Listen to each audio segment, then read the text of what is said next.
మీరు ఎలాంటి బిజినెస్ చేస్తున్నా ఏఐ టూల్స్ ద్వారా మీ బిజినెస్ ని డబుల్ చేసుకోవచ్చు. జస్ట్ 49 రూపీస్కే ఏఐ టూల్.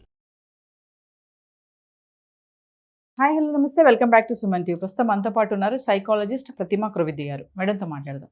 నమస్తే మ్యామ్. నమస్తే అండి. మ్యామ్, బ్రేకప్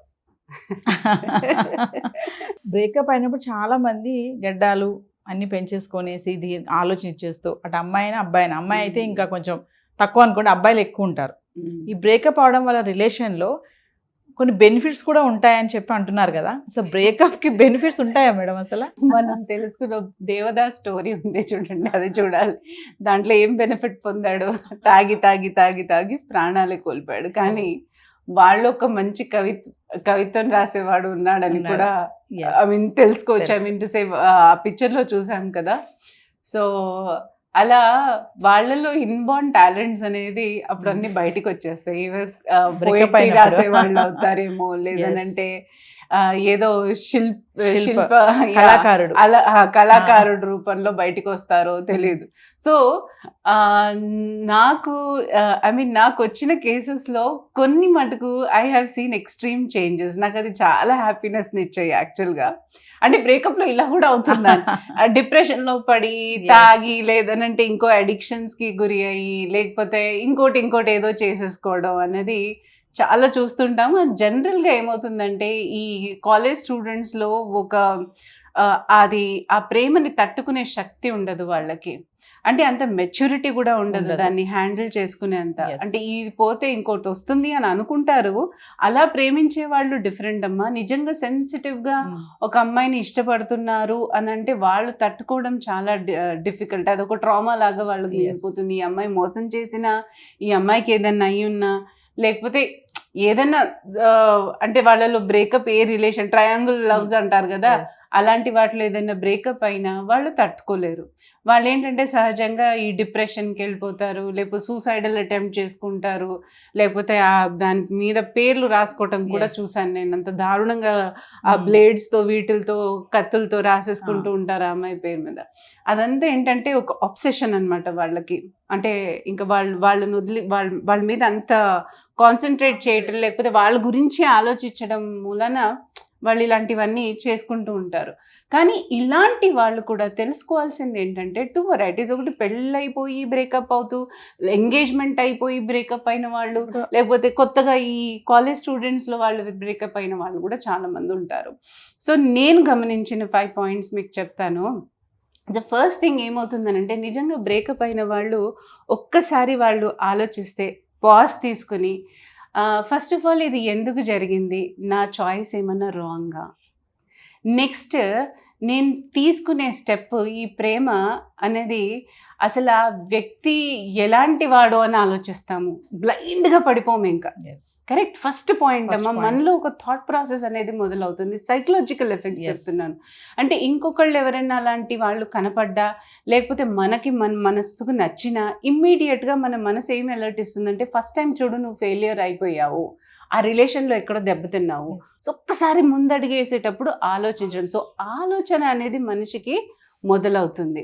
రెండో పాయింట్ వచ్చేసి ఈ ఎమోషనల్ కనెక్షన్స్ ఏదైతే ఉంటుందో, ఇప్పుడు వీళ్ళు సెల్ఫ్ అవేర్నెస్ క్రియేట్ చేసుకుంటారంటే, నేను ఎమోషనల్గా ఎంత డిస్టర్బ్ అయ్యాను, ఆ టైంలో ఎంత డౌన్ ఉన్నాను నేను, దాన్ని కోలుకోవడానికి ఇంత టైం పట్టింది, ఇప్పుడు ఈ అమ్మాయితో కూడా నేను చేస్తే నేను ఎమోషనల్లీ అంతే బ్యాలెన్స్డ్గా ఉండగలనా.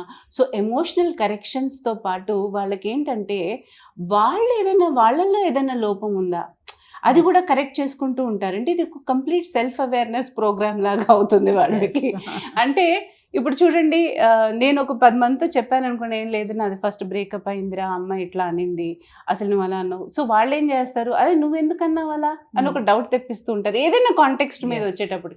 సో మనం సెల్ఫ్ వాల్యుయేషన్ కూడా చేసుకుంటాం. వచ్చా నేను మళ్ళీ మాట్లాడడం తప్పేమో, నేను అలా ప్రవర్తించడం తప్పేమో. జనరల్లీ ఏమవుతుందంటే, ప్రేమలో పడ్డప్పుడు ఎక్స్పెక్టేషన్స్ అనేది మనకు ఉంటుంది. అంటే మనని చాలా బాగా చూడాలి, మన ప్రేమగా చూసుకోవాలి, మన కేర్ చేయాలి, మాటికి ఇలా ఫోన్ చేస్తూ ఉండాలి, ఇవన్నీ మన ఎక్స్పెక్టేషన్స్ ఉంటాయి.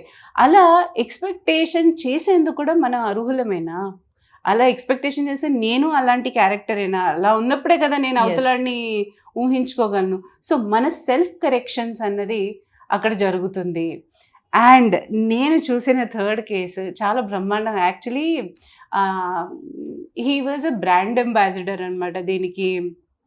దేనికో కొంచెం ఈ జిమ్స్ వాటికి ఉంటాయి కదా, ఈ ప్రోటీన్ అంటే ఏ పౌడర్స్ అన్నా సరే ఈ ప్రోటీన్ తో బాడీతో సంబంధించిన ఇవి ప్రోడక్ట్స్ కి అతను బ్రాండ్ అంబాసిడర్. నాకు కూడా తెలియదు అతనితో పరిచయం అయ్యేంత వరకు కూడా.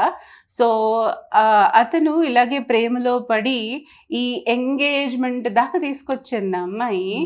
ఎంగేజ్మెంట్ అయిన వెంబడే ఏదో చిన్న ప్రాబ్లం వచ్చినందుకు ఆ రిలేషన్షిప్ బ్రేకప్ అయిపోయింది. ఓకే. ఇతను అసలు ఎంత డిప్రెషన్లో వెళ్ళిపోయాడంటే మనిషి అమ్మ నాన్నతో మాట్లాడడం మానేశాడు, చెల్లెలతో మాట్లాడడం మానేశాడు, అందరితో ఇంకా కట్ ఆఫ్ అనమాట రిలేషన్షిప్లో. అలాంటి టైంలో నా దగ్గర కౌన్సిలింగ్కి వచ్చాడు. వచ్చినప్పుడు వాడి పరిస్థితి చూస్తే ఎప్పుడు ఏం చేసుకుంటాడో తెలీదు. సో అమ్మ నాన్నను కూడా పిలవాల్సి వచ్చింది. సో వాళ్ళు ఏంటంటే వాడు చేసే పనుల్లో అసలు యాక్చువల్గా వాడు బ్రాండ్ అంబాసిడర్తో పాటు వాడికి అదర్ యాక్టివిటీస్ కళలు కూడా ఉన్నాయని తర్వాత తెలిసింది నాకు. పెయింటింగ్ వేస్తాడు, చాలా మంచి పెయింటింగ్స్ అనమాట. సో వాళ్ళ అమ్మ నాన్నని అడిగితే చాలా మంచి పెయింటింగ్స్ వేస్తాడండి, అసలు దీంట్లో చాలా ఆరితేరి ఉన్నాడు, లాస్ట్ టైం ఒక షోరూమ్ కూడా పెట్టాడు, అప్పుడు చాలా ఇది వచ్చింది అనేసి. అలాగే ఈ వుడ్ వర్క్ చిన్న చిన్న నేమ్ ప్లేట్స్ ఇలా తయారు చేసేటప్పుడు కర్వింగ్ చేస్తారు కదా, సో అలాంటి ఆర్ట్ కూడా ఉండింది. సో అవన్నీ చూసి అంటే ఇంకా మళ్ళీ ఆ దీంట్లో నువ్వు ఎందుకు వెళ్ళకూడదు అన్న ఒక క్వశ్చన్ వస్తుంది కదా వాళ్ళకి. సో ఏంటంటే నా దగ్గరకు వచ్చేటప్పటికల్లా వాళ్ళు ఆ స్టేజ్లో ఉన్నాడు కాబట్టి నాకు వీడి హాబీస్ ఏది ఉందో అది పైకి తీసుకురావాల్సి వచ్చింది. సో మెల్లమెల్లగా ఏం చేసామంటే ఆ హాబీస్ డెవలప్ చేసుకొని నువ్వు నలుగురికి ఇది పంచిపెట్టు, వాళ్ళకి ఏదైనా ఉపయోగపడేటట్టు స్కూల్స్కి కానీ వీళ్ళకి కానీ ఇవ్వు, సో దట్ వాళ్ళు నీ ఆర్ట్ని మెచ్చుకుంటారు అన్నట్టు కొంచెం ట్రాన్సిషన్ తీసుకొస్తే ఆ అబ్బాయి మెల్లమెల్లగా అలా చేసి మళ్ళీ తను ఒక ఎగ్జిబిషన్ లాగా పెట్టి చాలా మందిని పిలిచి పిల్లలకి చూపిస్తే చాలా సేల్స్ అయ్యాయి అనమాట. అలా ఇప్పుడు అతను 2 షాప్స్ మెయింటైన్ చేస్తున్నాడు. అంటే ఐ వాజ్ అమేజ్డ్. అంటే ఒకళ్ళు ఎంగేజ్ అవ్వడానికి ఛాన్సెస్ ఉంటాయి. ఒకళ్ళలో ఉన్న ఆర్ట్ మనం హాబీస్ ఇప్పుడు బిజీ అవ్వాలి అని అనుకుంటాము, ఆ డిప్రెషన్లో ఉంటాము. అంటే ఉన్నప్పుడు మనకి ఏంటంటే మనకి తెలియని టాలెంట్ ఏదైతే ఉందో అది బయటికి వచ్చే ఛాన్స్ ఉంటుంది. కాకపోతే ఏంటంటే మనం కరెక్ట్ సాంగత్యాన్ని పట్టుకోవాలి, కరెక్ట్ మెంటర్షిప్ తీసుకోవాలి.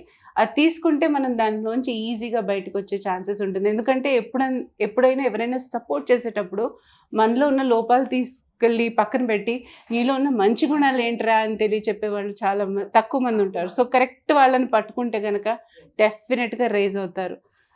4th పాయింట్ వచ్చేసి ఎప్పుడైతే ప్రేమలో పడతాడో చూడండి, అమ్మ వద్దు, నాన్నొద్దు, చెల్లొద్దు, వీళ్ళతో కాంటాక్ట్స్ కొంచెం తగ్గుతాయి, ఫ్యామిలీ బాండింగ్ తగ్గుతుంది. అస్తమానం ఫోన్లో ఉండి ఇక్కడ డైవర్ట్ అవుతూ ఉంటుంది. అది కంప్లీట్ ఇన్వాల్వ్మెంట్ కొన్నాళ్ళకి. సో ఏదైతే మనం ఫ్యామిలీ బాండింగ్ కోల్పోతామో ఇక్కడ అది పెంచుకోవాలి. ప్రేమ ఎప్పుడు అమ్మ రిలేషన్షిప్ తగ్గించకూడదు, అది ఇంకా పెంచాలి. That is how it is. And అలాగే మనలో ఉన్న సామర్థ్యాన్ని మొత్తం ఏమంటారు తగ్గించుకోకూడదు, ఇది అలాగే పెంచుకోవడానికి ట్రై చేయాలి. అండ్ అది కూడా ఒక మంచి పాయింటే యాక్చువల్గా.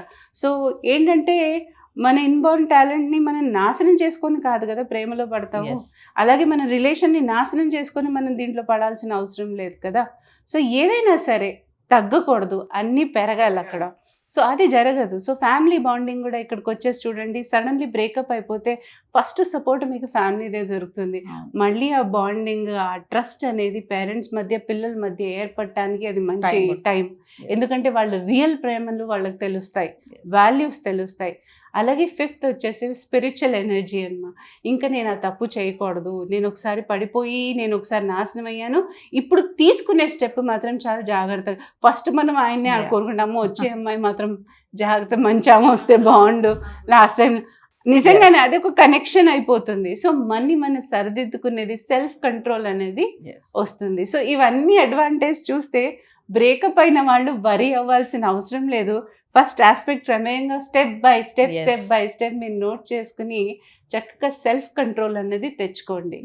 ఎవరి మీద అంత పడిపోక్కర్లేదు, ఎవరి మీద అంత అసహ్యం పెంచుకోక్కర్లేదు జీవితంలో.